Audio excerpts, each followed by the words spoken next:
Saudara, polisi menemukan fakta terkait dugaan eksploitasi anak yang terjadi di sebuah panti asuhan di Medan, Sumatera Utara. Pelaku menggunakan uang hasil live TikTok untuk membeli sebidang tanah dan kendaraan. Anak-anak ini sebenarnya ada orang tuanya ya? Sebagian besar ada.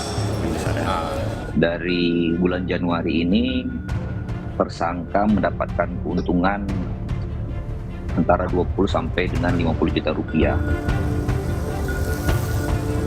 Kasus dugaan eksploitasi anak di Medan, Sumatera Utara terus bergulir. Polisi temukan fakta bahwa pelaku menggunakan uang yang ia dapat dari hasil kejahatannya untuk kepentingan pribadi. Hasil penyelidikan sementara, aksi pelaku yang melakukan live TikTok bersama anak-anak panti asuhan telah dilakukan sejak Januari 2023. Dari bulan Januari ini, tersangka mendapatkan keuntungan antara 20 sampai dengan 50 juta rupiah.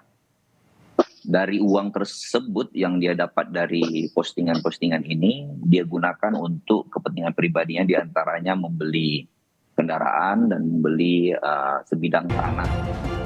Ketua Komisi Perlindungan Anak Indonesia, Ai Mariyati Solihah mengatakan, peristiwa ini menjadi catatan penting Kementerian Sosial yang dinilai luput dalam pengawasan terkait yayasan sosial untuk anak-anak. Kasus ini menjadi pelajaran agar Kementerian Sosial tidak lengah atas perilaku eksploitasi terhadap anak.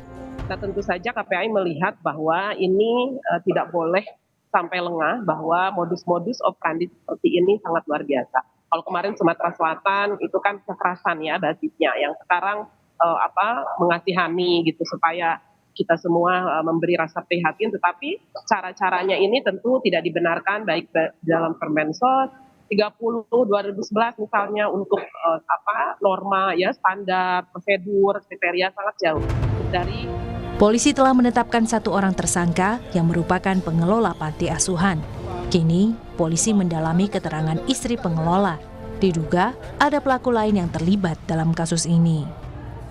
Sementara masih tunggal, ya kita juga ada keluarga lain, ada pelaku lain, tapi masih kita periksa saat ini. Pengurus antara 2 ini, suami istri dan istrinya. Pemiliknya juga tuh Pak ya? Iya.